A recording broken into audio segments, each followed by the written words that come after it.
Hello, everybody. My name is Yemisi. Welcome back to the Untangled podcast. Actually, it's so good to be hosting today. I'm going to be your host today. We started this new process where we rotate the person who hosts just so that you can have something fresh every week. And I'm back again with my two podcast buddies, Tonye and Mikey. Can you say hi, please? Hello, all. Welcome again. Good to see you again. What's up, my people? Good to see you. Yes, Mikey, we need more energy from you. Why do you haven't had breakfast or lunch? Yes, I'm extremely hungry, people. So today, my energy is down, but I'm glad to be here, and energy will come because of the topic we are talking about. Yems, over to you. So the topic we're talking about today is the student loan bill that is currently being proposed in Nigeria. I don't know the full details of it. It's been passed, actually. It's been passed. Yep, it's been passed. It was passed on Monday, and the new president signed it into law. So from September of this year, it rolls in. Wow. So the Michael gives us more context about it. I am only aware of student loans in the context of how it operates abroad. This is the first of its kind in Nigeria. So we felt like we needed to dive into it and dig deeper to understand what exactly it is, why it is happening now. Is this something that is bittersweet, but that will be beneficial to us in the future? Mikey, since you kind of started already, can you please give us like a brief explanation of what's going on with the student loan bill? I think what's really going. The bill was more or less introduced introduced in 2016 by the immediate past Speaker of the House of Representatives, and it was reintroduced in 2019. So it's not something that that is new. It's something that has been in the pipeline, like a lot of other bills. Which is why when some of these bills are introduced, it's really, really important for us to either advocate for them or advocate against them strongly, so that because it slips in and then before we know it, it's been passed and then we've forgotten about it because life happens. So the bill is nothing new per se, but it was kind of like it received more attention as at November of 2022. And then this year it was passed. What it entails, it's like an educational fund system where, unlike anything that we've had in the past, this one, the funds are coming from like different pockets of governmental organizations. I think a percentage of it is coming from the Federal Inland Revenue, that's FIRS. A percentage of it is coming from Nigerian immigration. A percentage of it is coming from Nigerian customs. And when I saw immigration and customs there, I felt like, okay. And then and then a percentage of it, I felt at least for obvious reasons. But a percentage of it is also, I think, from the education bond and education empowerment fund schemes. I actually even do not know what that is. I've But never heard of it. yeah, I do not know what that is. But we have like all of these things that have been woven or like that are parts of other governmental organizations. So the fund is going to be I think the fund is going to be managed, or the money is going to be in central bank, obviously, with what they call an 11-person special committee that manage the funds. Then, sorry, I'm going through some of my quick notes here. And who can apply? I mean, apparently anybody can apply as long as you meet the criteria. Like with every other thing that is a loan related, you need to kind of like bring collateral, or sorry, guarantors rather. You need to be eligible. Your family or the applicant's family or the applicant's income itself needs to be like about 500,000 naira per annum. And then if you default, it's also 500,000 naira and or 2 years in jail. So I think that's a rough or pretty condensed summary of what the bill is, what the loan is. I just talked about the modalities of it, not the specifics, which we'll talk about. So. Got you. Thank you for that breakdown there. Definitely gives us a lot of context as to, where we're starting from, because I know that in some countries where, student loans, they've been giving student loans for a long time now, the process of you getting the loans is very easy, but then it's very hard for you to pay it back, mostly because but it's trackable. Like you can track people, find them, get the money, and then it gives people more access to go to school. But in Nigeria, we already always all go to school, right? It wasn't because people were not going to school because they couldn't afford it, is that people were already going to school. So why fix the problem? Was it a broken system? And is this a fix, Tonye? Is this a fix?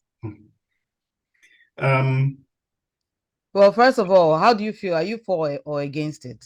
Well, okay. Well, can I turn the question back to you and ask you one question before I answer? Sure.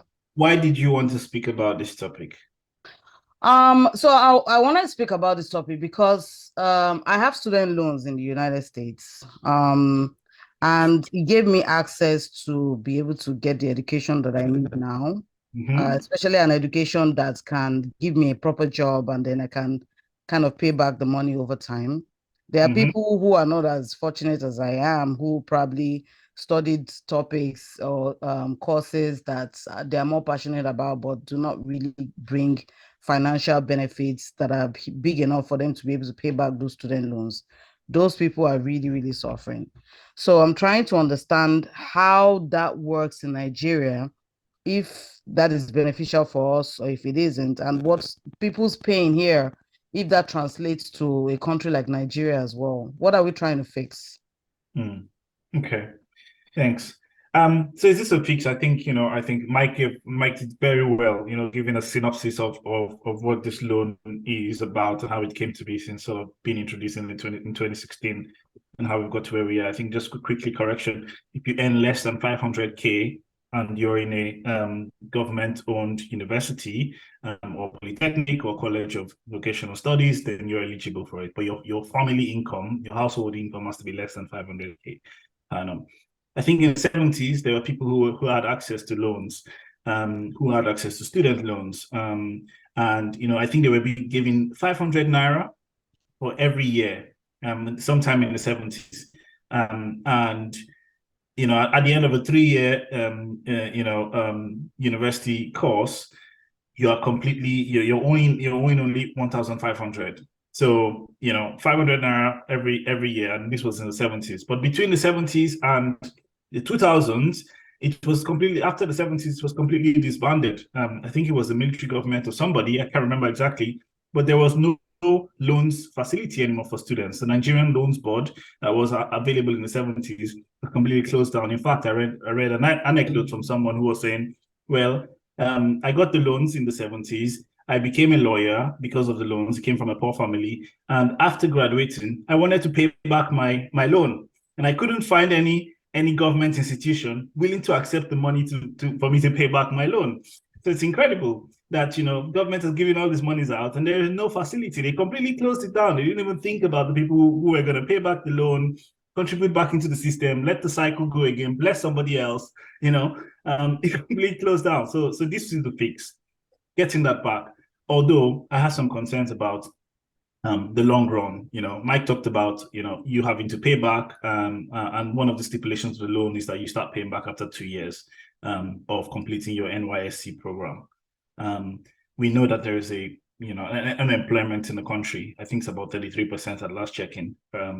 So what are the chances that someone's going to get into employment 2 years after the NYSC program and have enough funds to start paying back the loan? So there's something to do about the systems thinking, about the whole thinking. For me, it's good when you say, am I for or against it? I think I am generally for it. I do have a lot of concerns, but I am generally for it. I think it's a step in the right direction.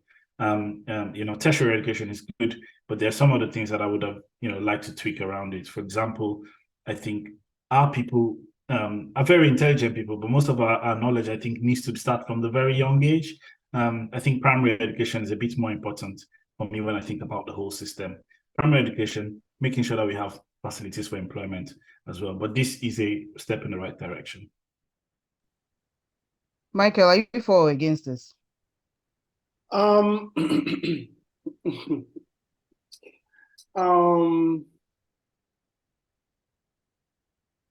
I think that I want to give because it's not a for or against scenario here, to be honest. For me, I think that it's a good thing, but is it the right time? No. Is it the right move? No.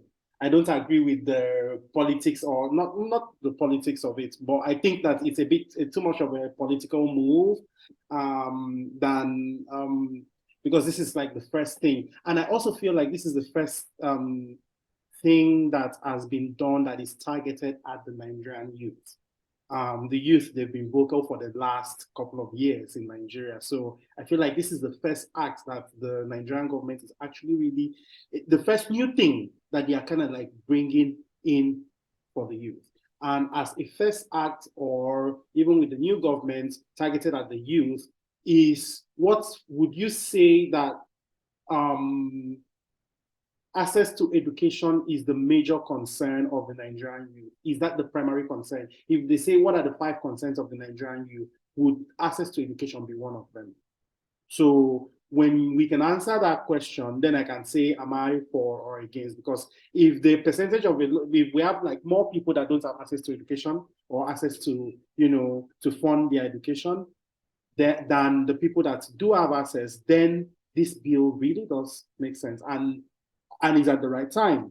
But if we have more people that are unemployed, that have actually gone through the system, that are educated, we have the present rate of 2023 is 40.6%. So when Tonye said it, I quickly looked it up. It's not like I have that number in my head, sorry. I quickly looked it up. So when you think about that number, the number and the number of like unemployment rates, you think about the people that have actually gone through the system. So now if you use that number and then it's not like, and also compare with the growth metrics or with the metrics of the year-to-year employment rates. In the last 10 or 20 years, what has been the employment rate in Nigeria? Has it gone up? Targeted at the youth, a particular age range. So if we take a particular age range and then we put it on a sheet or a scale, and then we try and plot out the graph, we try and check the fluctuations between the increase and the decrease of the employment rate, we can then unfortunately, I did not do that. Everybody, you have the right, and if you care about Nigeria, I think maybe you should do this as well. So you kind of like compare and look at the rate of employment. So now, are things better? Things are not any better. So we can also kind of like glean or guesstimate that employment rate is not going to get any better because we are in a recession. It's not going to get any better. So if you start the program this year and then a lot of people kind of like 5 years from now, the people that are getting the loans and that have gotten the loan, when they come out of the system, will they be employed to be able to pay back the loans? Yes, that's a great point, because it is really part of reasons why I wanted to talk about this. I feel like like you said, if you think about the top 5 things that are plaguing the youth now, education is not, you're fixing the educational system. It's priority, but like you said, are there jobs out there to help you to be able to pay back these loans? Let's even forget about paying back the loans. Are there jobs out there to allow you function as a human being in the first instance? Also, when sorry to cut you, Yems, like I was still like on a particular train of thought. I didn't want to forget it. That's why I'm cutting you back and I'm cutting back in. Also, I'm No, it's thinking fine. about the other thing that I wanted to say in relation to the point that I was trying to make, that I probably we have more that access to education might not be the number one problem that is plaguing the youth. Of course, it will always be a problem in any society or civilization. Mm-hmm. Like, except you kind of like make education free for all. It will always be, access will always be, but is that the number one thing? So when you also look at the right from the days of that I went to a Nigerian university. So right from the days of me going to school, admission was always challenging. Now, this in 2019, we had 1.8 million candidates that took the exam, that took JAMB.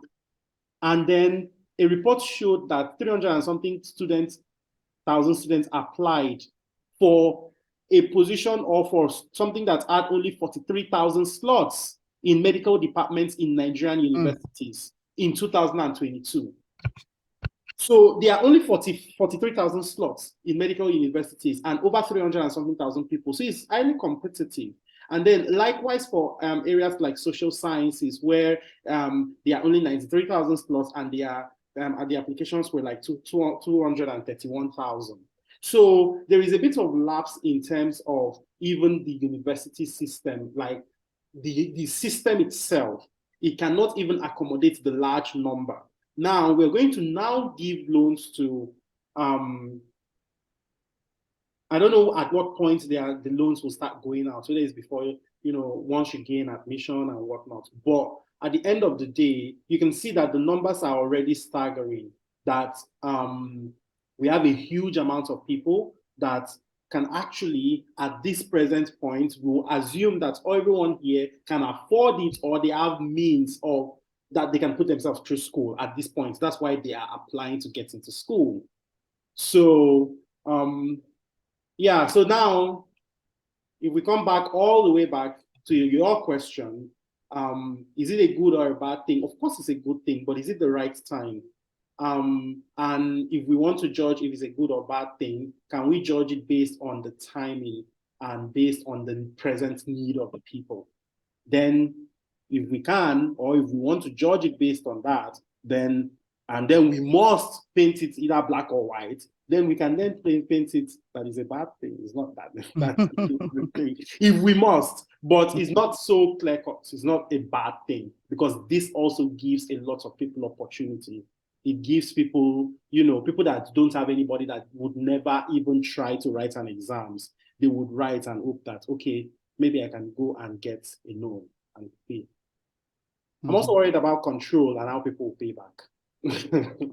Yes. I mean, Tonye said that about when this is not a new thing, but the lawyer in his example could not pay back the student loan because there was no committee and there was nobody to receive the student loan from him. So he basically went to school for free.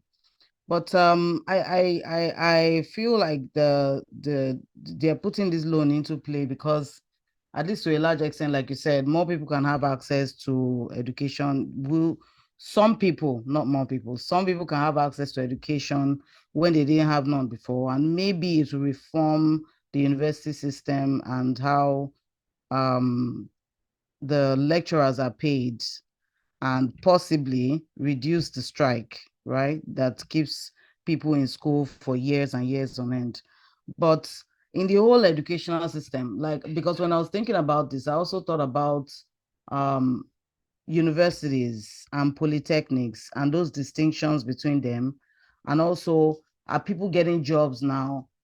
Will the job market improve after the student loan bill, is passed? And also NYSC, taking that 1 year out as well to basically, in my opinion, do nothing.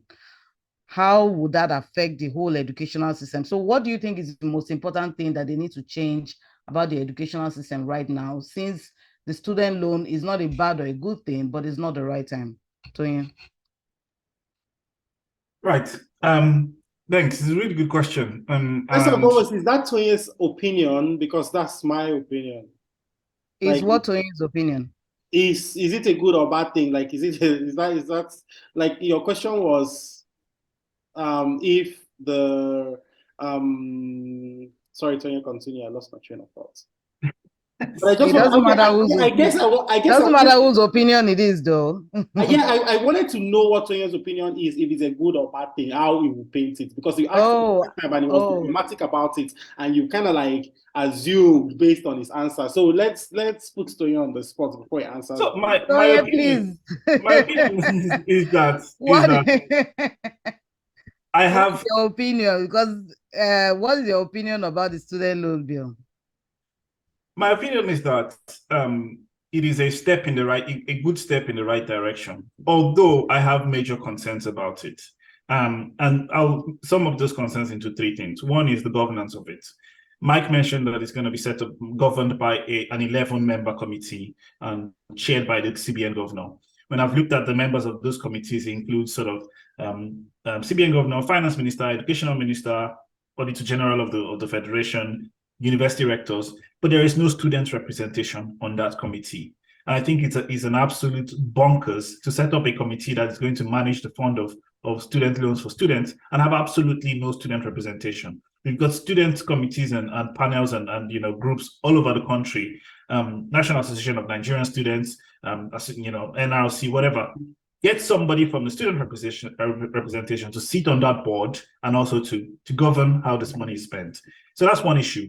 The other issue is about holistic thinking. I think that's kind of come to your question. Is this the right time? And is it the right bill to go ahead? I mean, politically, you might say a new president comes in, wants to make an impression, wants to do something that seems positive. You can make a political argument for it being positive and say, yes, he didn't take time. He promised it in his manifesto, and he's met that manifesto pledge. So in that respect, and that sort of breeds confidence in your leaders. They promise something and they deliver on it. But when I talk about holistic thinking, I'm thinking about from cradle to grave. When you're born, the first thing you want is nursery education, then primary, then secondary, then tertiary, then employment, then pensions. That's your life. That's your life journey, right? And that's how government should be thinking. I think the best thing that sets people up for a better future is that primary/nursery education. Because if you don't have that primary solid foundation, your chances are reducing as you go forward further. So targeting tertiary education to provide loans facility for people, it might be good and a step in the right direction. But when I think about holistically, I think the best thing that works for me and in my observation of society is that people who have had strong primary education, strong primary support, whether they go on into university or not, they remain critical thinkers. They remain flexible. They have the ability to find themselves in good places in society. You might not need to go to university. You might need to go somewhere else and harness your skills, start up a business, entrepreneurship. But that primary education is really what sets you up. So when we think about the problems of Nigeria, we really want to give people critical thinking so they can choose better leaders, so they can critically analyze their situation, so they can hold their leaders to account, and so they can be flexible in how they go forward. So that's another concern. I don't think we've thought about it holistically. Then the third point I have about it is access. It's the only people who are able to access this is, you earn less than 500K per annum, and you need to bring 2 referees. One of the referees you need to bring is either a judge or somebody who's a director in the civil servant or somebody who has 10 years post-law experience. I mean, if you're a poor person from Damaturu or Jampiri somewhere in one of those villages in Nigeria, really poor, you've struggled all your way, found yourself to university, wrote jam, succeeded. You're like, oh, now student loan. Now you need to go and find a judge or somebody who's a director in the civil. Who will give you the light of day for them to sign as a referee? So the access to it is also problematic. And so these are my 3 concerns about it. And that's where I stand in terms of generally speaking. In addition to the access, when you kind of like go deeper into what the information so far that has been provided when it comes to this bill, when you drill down into it, in addition to what you've said, there is this 500,000 naira per annum, is that your income should not be more than 500,000 naira per annum, not more than. So if it exceeds, so in a family where you have like where we have like the parents are like minimum wage earners, their annual income will be more than 500, so they can't access this loan. So who is the loan for? So now on the flip side, you look at it, The people that then can access the loan, they need to bring a director in civil service, somebody that has been a law, like as guarantor. For you to be guarantor, you need to know that person that long enough and sign and, put your neck for that person. So, and that's not an easy undertaking for a lot of, it would not be an easy undertaking. So when you look at it on the one side, you have like the people that might be civil servants, or that the people that might actually know the people that can be guarantors for them. Those parents, they cannot be, they cannot fund for their children, or those individuals cannot fund for themselves if their income is above 500,000 naira per year. Now, so that's kind of like also puts a cap on who can access the money. And also the act is also very silent on the minimum amount that people can access in terms of the money and the maximum amount that people can access. So how much can be drawn from this thing? Do you understand? So that they are also silent on that. I feel like there is a bit of that's why I said, is it the right time? Because it feels it's slightly rushed, because this is not tidy. It should be actually neater. weird. It's not tidy. It's not a bad thing, but it can actually be more. It can be better. And of course, Yems, you asked Tonye a question. I want to take a swing at that question of what would And be. you 1 second. Just so that we put it in context, 500,000 naira is 41,000 naira a month. Yes. And so were they considering the income of a two-person household, or whoever it is that is head of the household? I actually do not have that information. Perhaps I don't know. I think So, yeah. this is the entire household's income. Cannot be more than 500k per annum. I'll be happy to be corrected if I'm wrong, but from my recollection of what I've read, the entire household income. Yeah. So that is irrespective of the number of children that you have, irrespective of whatever dependents that you have. Because I believe that Mikey was telling us the other day about the price of rice in the market, Derica, and what the price of a liter of fuel is. Because even if you're a single parent with 2 children and you earn 41,000 naira every month, let's say you are a household of 2, you both earn 1,000,000 naira in a month, so that puts you at 80,000 naira in a month for you to take care of 2 children, and you by chance earn 1.1 million, both of you. So now you don't have access to student loan, even though that brings you to about 100,000 naira to spend every month. That excludes your rent. That excludes every other cost like cars, and that's it's still speaking to the access that Tony, you were talking about. Yeah. Yeah, absolutely. I think that to answer your previous question, like when it comes to higher education, the real problem is the limited capacity in these institutions. And also another real problem is the students to lecturer ratio in this institution. And of course, like I mentioned to you, from medical school to IT to all these various faculties, they don't have enough space within Nigeria to cater to the people that are presently on ground. So we would need to increase that, and increasing the capacity would mean, a lot of things. It means increasing like the physical space, the physical location, increasing the amount of lecturers, paying the lecturers well so that there is high retention rate. They are not all buying at the end of the day. And of course, ensuring that we are paying the lecturers well, that they are not going on strike every single time. A lot of times when I'm filling my CV and I kind of like look at my education and I'm like 6 years, I'm like, but I didn't have an extra year. And then my brain will now automatically click that, oh, fuck, strike. So there's still strike going on. This year, there's been strike. Last year, there is absolutely no year that we've not had strike from higher institutions. So because the lecturers or the union, they need one thing or another, and the government is not. So there is all of that.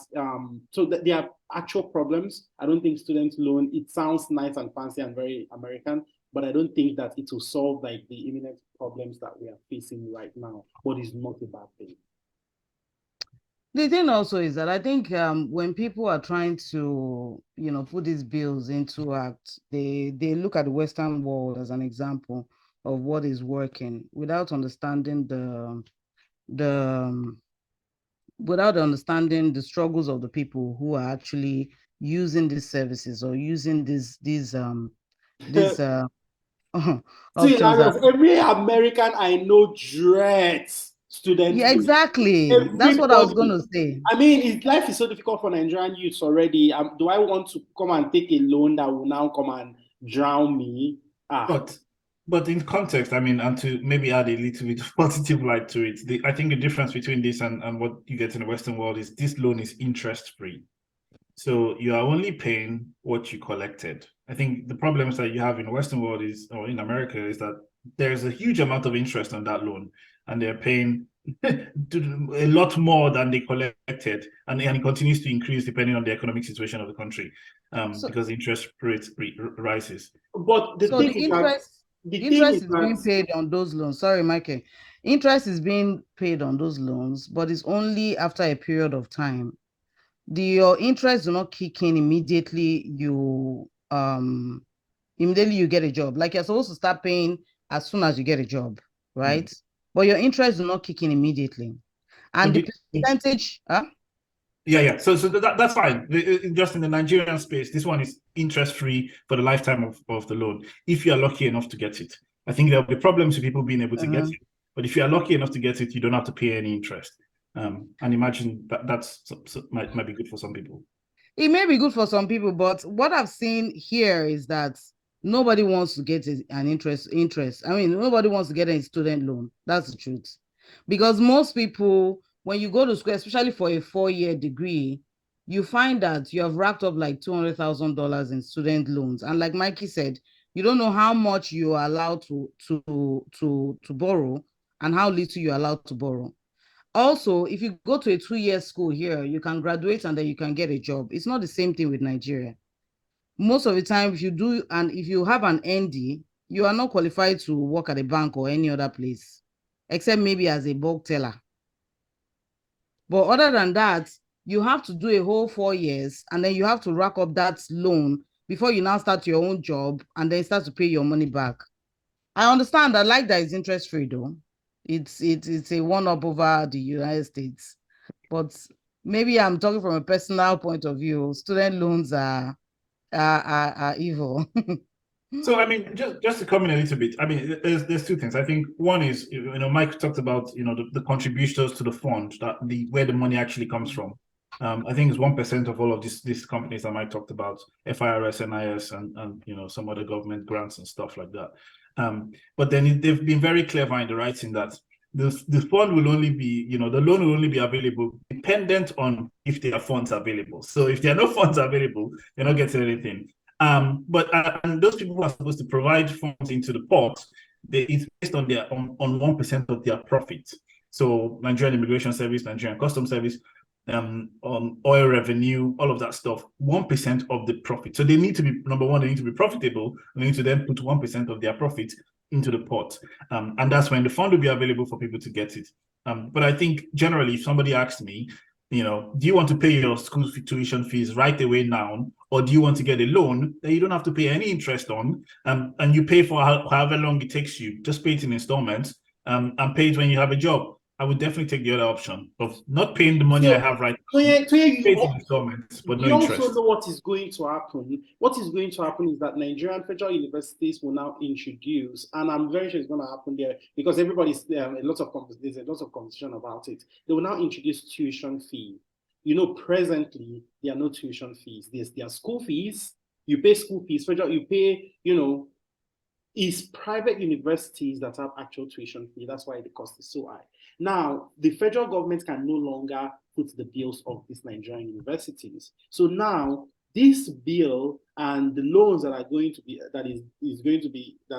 issued out, there is also something coming, which will be tuition fee. So the cost of education is going to increase drastically on the university level. I'm suspecting. That's my thinking. So the loan, the cost is going to go up. So the amount of money that you actually even need for education is actually going to go up. So getting a loan, whether you can, the conversation is not even about the interest. The conversation is like the job opportunity. By the time you're done with your education, how long are you going to? And of course, there's also a time frame that if you miss, you're good. If there is jail time involved here, there is either you pay 500,000 naira or 2 years of jail time and or jail time. So there is also jail time involved here. So let's not forget that. There's a lot to unpack here. There's a lot more to talk about it. I think there are some sort of nuances. I shared a very interesting comedy clip in the chat the other day about this Lai guy who does really funny comedy and the experience of a Nigerian student who has not been able to pay their 2 million loan that it took to go and study English language at the university. And now they're not able to pay their loan. But yes, lots of it, more to talk about it. Yeah, it does sound like there's a lot to unpack on it. I saw that skit and it was really funny because we make jokes here sometimes that people get student loans for 4 years to go and study bird watching. And they come out and they cannot do anything with it. But we've made pretty good points here. Mikey has talked about, accessibility, if the school fees will become more expensive, if people will be able to afford it, and, why this may be a good thing and a bad thing, but maybe it's not the right time to get it done. And then Tonye also made some very interesting points about how he believes that the education reform should start from primary school, rather than you focusing mainly on the tertiary education. We need to also consider that some people may not go higher than the primary school. They may want to, involve themselves in a trade or something else. So they may not benefit necessarily from the student loan program.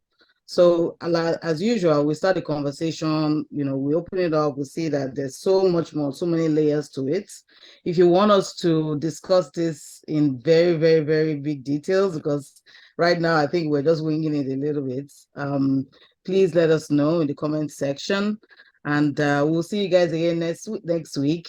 Mikey, Tonye, do you have any final goodbye words? I think everybody, my final goodbye words would be everybody, let's go read up on this. Let's, familiarize ourselves with this bill and other bills that are in the works. And, let's do the needful. And thank you for listening. Thank you for coming back. Tonye? Yeah, great topic. It was timely to have the conversation now. So well done on choosing this, and hopefully benefits a lot of people. And we should continue to advocate for student presence on that board, because I think that's the way we start to influence those decisions where they think that only the old men in the room can decide for students, which I think is just abhorrent. So yes, thank you very much. Thanks for listening, and see you again next time. See you again. A seat at the Thank table you, everyone. for young people. A seat at the table for young people. Bye. Bye. Yeah, bye-bye.